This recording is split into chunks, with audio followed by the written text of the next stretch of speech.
जय श्री श्याम भक्तों। कार्तिक का पावन महीना चल रहा है और इस पावन महीने में हम कुछ भी स्नान, दान, कथा, श्रवण करते हैं, उसका हमें करोड़ों गुना फल की प्राप्ति होती है। कार्तिक के महीने में तुलसा जी की पूजा की जाती है, लेकिन आप तुलसा जी कहीं से भी उखाड़ करके अब कार्तिक के महीने में अपने घर में ना लगाएं कि हम ले आते हैं और लगा देते हैं। ये सावन के महीने में या भादवे के महीने में लगा सकते थे, और से पहले लगा सकते थे, लेकिन अब कार्तिक के महीने में आप नहीं लगा सकते हैं। पूजा आप डेली कर सकते हैं। पूजा में आप थोड़ा सा जल चढ़ाएं, हल्का सा जल, ज़्यादा जल नहीं चढ़ाना है। अगर छींटे लगाते हैं बस इतना सा ही थोड़ा सा जल चढ़ाते हैं। रोली है, जो रोली आप थोड़ी सी तुलसा जी के नीचे जो गमला होता है उसमें आप अच्छे से लगा दें, लेकिन तुलसा जी के ऊपर ज़्यादा ना लगाएं।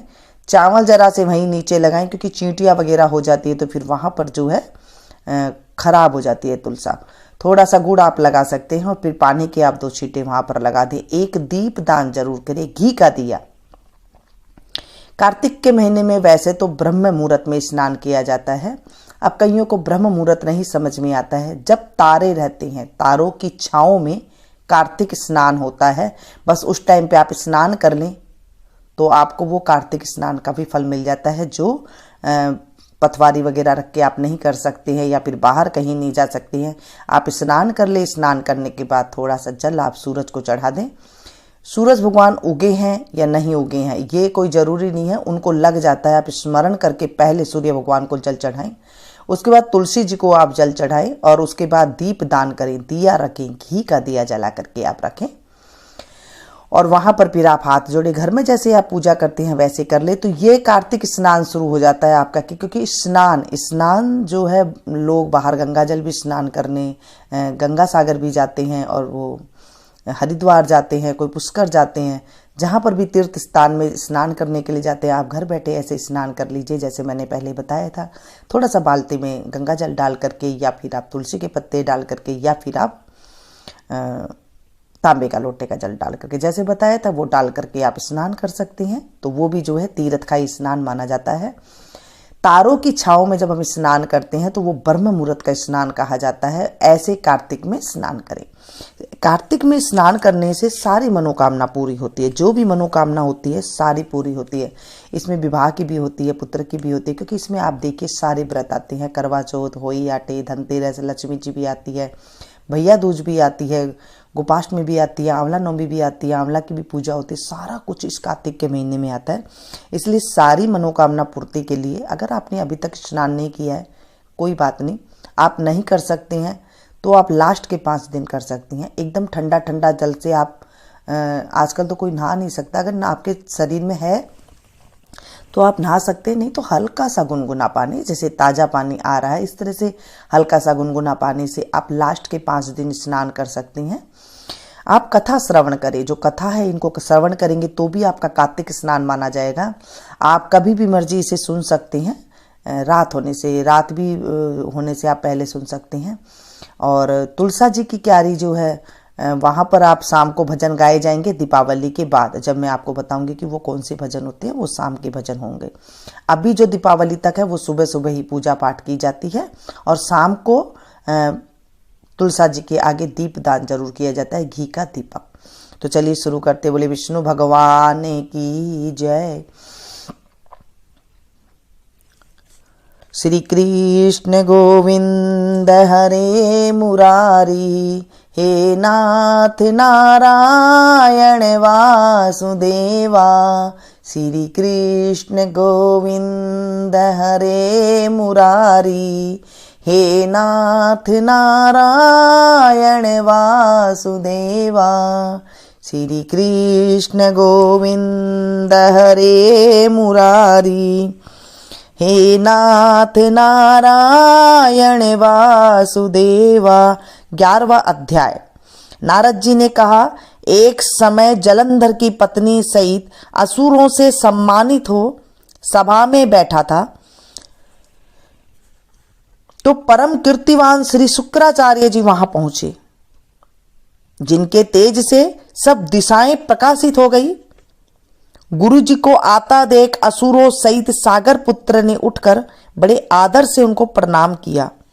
तेजस्वी शुक्राचार्य ने सबको आशीर्वाद दिया। फिर एक आसन पर बैठकर सब दैत्य भी यथा स्थान पर बैठ गए और सागर पुत्र से नम्रता से यह प्रश्न किया, हे गुरुजी, राहु का सिर किसने काटा था? आप हमें यह बतलाइए।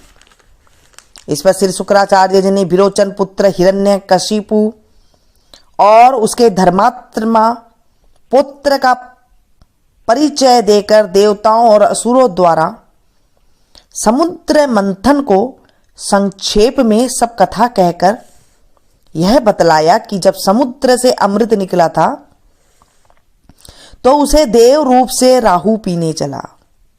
इस पर इंद्र के पक्षपाती भगवान विष्णु ने राहु का सिर काट डाला। यह सुनने के साथ ही जलंधर के नेत्र लाल हो गए।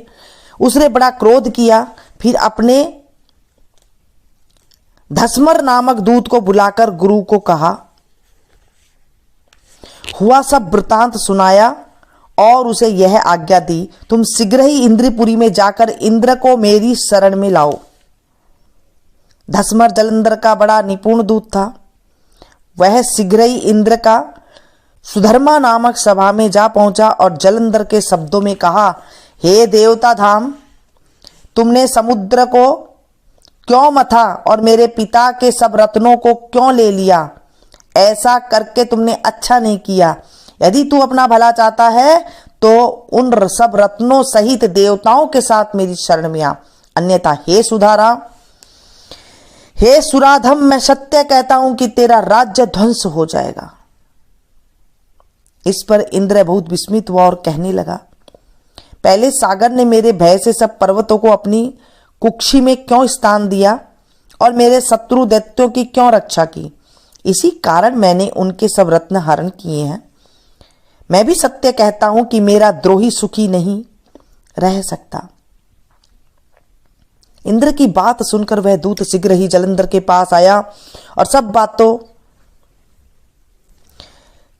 बातें उसे कह सुनाई, जिन्हें सुनते ही वह दैत्य मारे क्रोध के अपने होठ काटने लगा और देवताओं को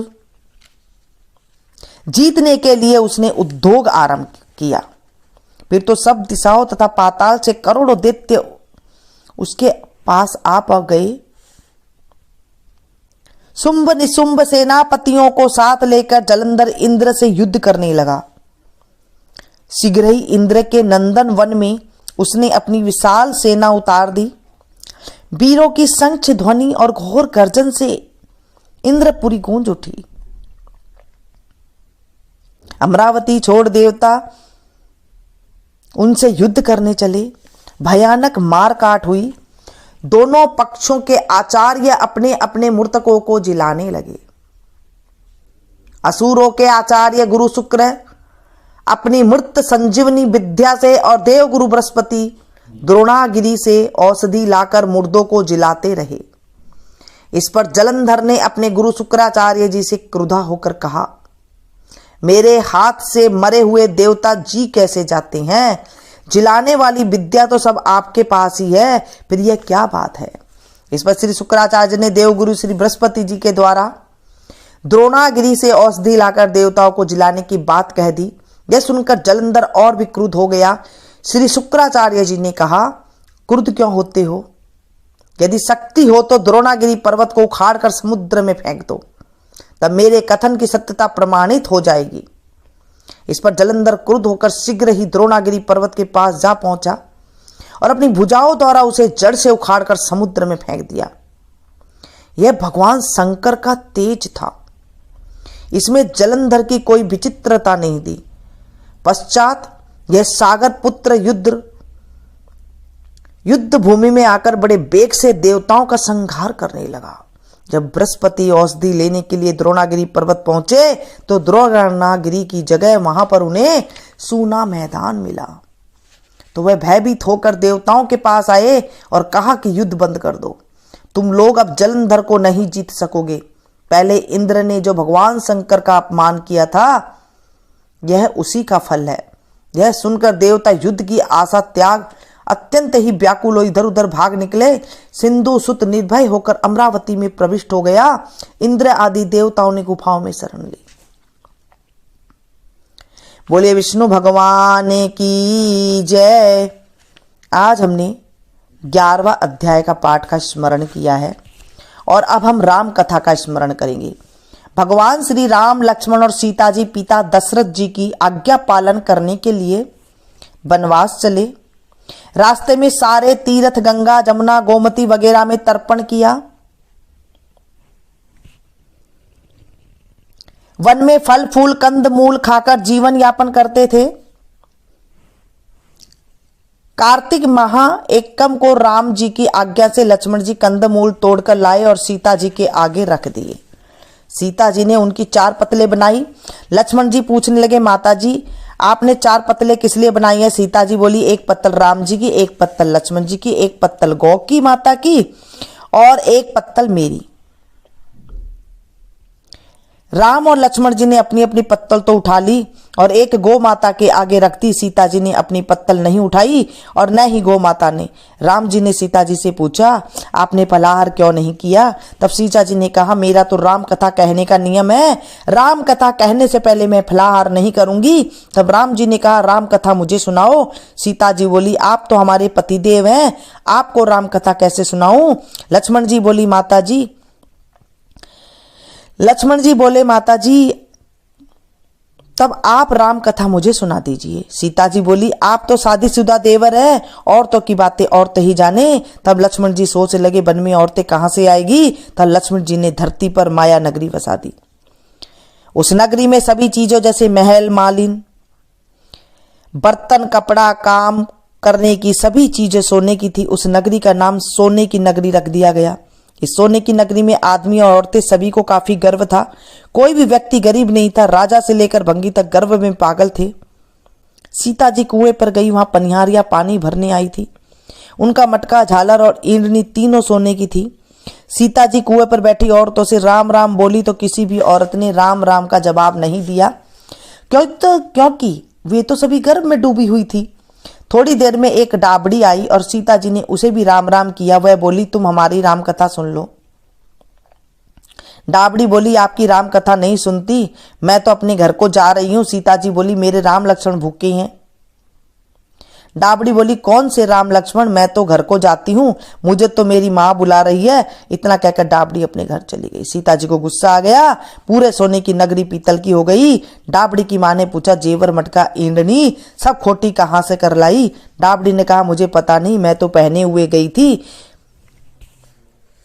वही लेकर आई हूं। पर कुएं पर एक सुंदर सी तपस्विनी बैठी हुई है, उसने कहा कि मेरी राम कथा सुनो, परंतु मैंने मना कर दिया, जिससे उसने कुछ टोटका कर दिया है तो मालूम नहीं। मां बोली, जाओ उसकी राम कथा सुनाओ।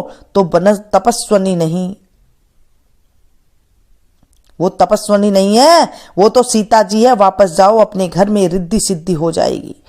अपनी तो पूरी नगरी ही पीतल की हो गई है। डाबड़ी बोली, मैं तो वापस नहीं जाती। इतने में बेटे की बहू आ गई। उसने कहा, आपकी आज्ञा हो तो सीता जी के दर्शन कराऊं और राम कथा सुनाऊं। सासू बोली, जा बेटी, सीता जी की राम कथा सुना, गहना कपड़ा सब पीतल का ही पहन जा। बहू कुएं पर जाकर बैठ गई, खाली मटका पानी लेकर भरे और फिर खाली करे। यह देख सीता जी बोली, तुम्हारे घर में कोई काम नहीं है क्या? बहू बोली, माता जी मैं तो सब कार्य निपटा करके आई हूं। तब सीता जी बोली, तूने मुझे माता जी कहा है, यह सुन मेरा मन खुश हो, हर्षित हो रहा है। अगर समय हो तो मेरी राम कथा सुन ले। बहू बोली, माता जी आप राम कथा सुनाइए, आपकी राम कथा सुनकर ही मैं घर आ जाऊंगी। चंदन की चौकी, मोतियों का हार, राम कथा हमारे गले का हार, राम ध्याऊं, राम मनाऊं, राम कहे तो परदेस जाऊं। सीता जी ने कहा, तूने मेरी इज्जत रखी, भगवान तेरी इज्जत रखेंगे। हमारी मृत्यु लोक में तूने सहायता की है, भगवान तेरी स्वर्ग लोक में सहायता करेंगे। सीता जी ने राम कथा सुनानी शुरू की। बहू राम कथा सुनने लगी। आओ राम, बैठो राम, जल भर झारी लाई राम, कीकर की दातुन लाई राम, ठंडा जल भर लाई राम, सह परिवार पधारो राम, जुगला टोपी पहनो राम, कड़ाक की लंगी पहनो राम, मक्खन मिश्री लाई राम, मक्खन मिश्री खाओ राम, स्वर्ण सिंहासन लाई राम, स्वर्ण सिंहासन विराजो राम, झालर टिकोरा लाई राम, झालर टिकोरा बजाऊं राम, स्वंक ध्वनि लाई राम, झुकझुक पांव लागू राम, निखरता रोमन मोहे राम शरण अपनी ले लो राम, दूध कटोरा लाई राम, सीता चरण दबाए राम, सुकुवर सेज सो राम, झालर पंखा ढोलो राम, हमें राम तुम्हें राम, रोम रोम में बसो श्री राम, घट घट में विराजो राम, मुख में तुलसी बोलो राम, खाली बैठे क्या काम, जब बोलो जय जब राम ही राम, बोलो पंछी राम ही राम, पुण्य हुए सब काम, मेरा चिरंजी लाई राम। रुच रुच भोग लगाओ राम, खट्टा मीठा चखो राम, चरखा परखो लाई राम, चरखो परखो चखो राम, जो भाए सो ले लो राम, मन में धोखा रखना न राम। राम कथा पूर्ण हुई तब सीता जी बोली, तुमने हमारी राम कथा सुनी, हमारी सहायता की, तुमने हमारे भूखे राम लक्ष्मण को खाना खिलवाया, भगवान तुमको स्वातो स्वर्ग का सुख देगा। सीता माता का आशीर्वाद ले बहू अपने घर को जाने लगी तो सीता जी ने अपने गले का हार उतार कर बहू को पहना दिया। बहू अपने घर जाकर सासू जी से बोली, मेरा मटका सिर से उतारो। सासू जी बोली, हे बेटी, हीरा पन्ना का गहना, कपड़ा और मटका, सिर का झालर, ईंटनी हीरे से झिलमिला रही हैं, ये सभी चीजें तू कहां से ले आए? राजा जी सुनेंगे तो दंड देंगे। बहू बोली, मैं तो सीता जी से उनकी राम कथा सुनकर आई हूं, उनकी कृपा से ही सब हुआ है। सासू बोली, ठीक है, रोज तुम राम कथा सुनाया करो। बहू रोज सीता जी के पास जाकर राम कथा सुनने लगी। सुनते सुनते 1 बरस गुजर गया।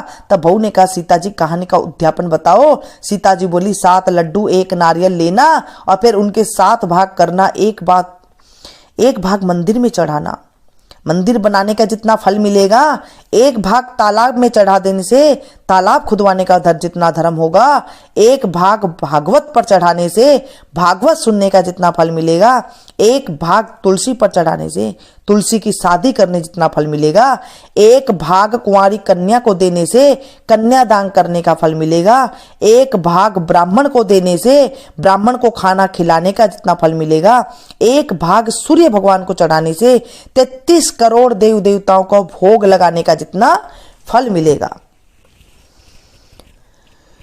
बहू जल्दी जल्दी घर गई, 7 लड्डू और 1 नारियल लाई, उसके 7 बराबर भाग किए, 1 भाग मंदिर में, 1 भाग तालाब में, 1 भाग भागवत में, 1 तुलसी में, 1 कन्या को, 1 ब्राह्मण को, 1 सूर्य भगवान को चढ़ाया।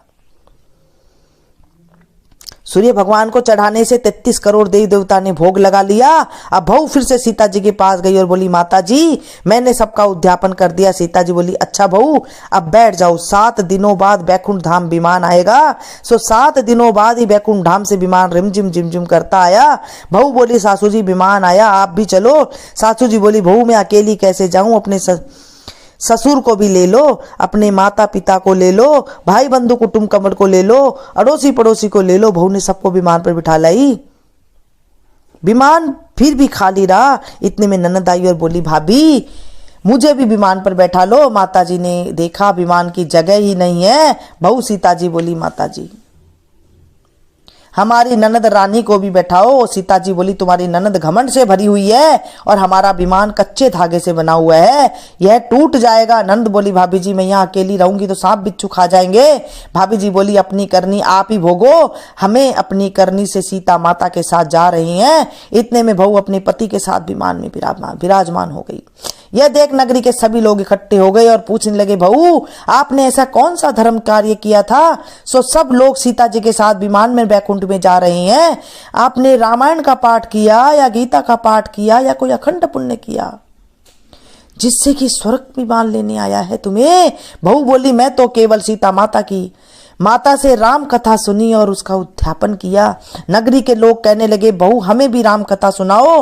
बहू ने सबको राम कथा सुनाई। राम कथा संपूर्ण होने पर पूरी नगरी सोने की हो गई। बहू बोली, जो कोई राम कथा को 108 पुस्तकें बांटेगा उनको भी उतना ही फल मिलेगा जितना मुझे मिला। 108 लोगों को सुनाएगा उसे भी उतना फल मिलेगा जितना मुझे मिला। सभी नगरवासियों ने राम जी की जय जयकार की। सीता जी ने सबको विमान में बैठा लिया। विमान स्वर्ग के रास्ते पर चल पड़ा। स्वर्ग के 7 द्वार अपने आप खुल गए। प्रथम द्वार पर नाग देवता सामने आए। 7 द्वार पार करने के बाद विमान स्वर्ग से नीचे उतरा। 33 करोड़ देवी देवता बहू से पूछने लगे, तुमने ऐसा कौन सा पुण्य कार्य किया जिसके स्वर्ग से 7 द्वार पार करके हमारे पास आई हो। बहू बोली, मैं तो सीता माता राम जी की कथा सुनी थी और उनका उद्यापन किया। 33 करोड़ देव देवता बोले, हमें भी राम कथा सुनाओ। बहू ने सबको राम कथा सुनाई। बहू ने कहा, राम ध्याऊं राम मनाऊं, राम कहे तो परदेश जाऊं। सभी देव देवता सीता माता की जय जयकार करने लगे। आप भी सब मिलकर बोलो, जय श्री राम, जय श्री राम, सीता माता की जय हो। बोले रामचंद्र जी की जय हो। कार्तिक के महीने में राम कथा जरूर सुननी चाहिए, इससे हमारे जीवन में स्वर्ग की प्राप्ति होती है। इस कथा को ज्यादा से ज्यादा शेयर करें अपने जानने पहचानने वालों के पास, व्हाट्सएप पे, फेसबुक पे, तो आपको भी कथा सुनाने का फल मिलेगा और इतना ही सुख मिलेगा। बोले विष्णु भगवान की जय। मिलती हूँ फिर से एक नई कथा के साथ, नई जानकारी के साथ। तब तक आप लोग देखते रहिए।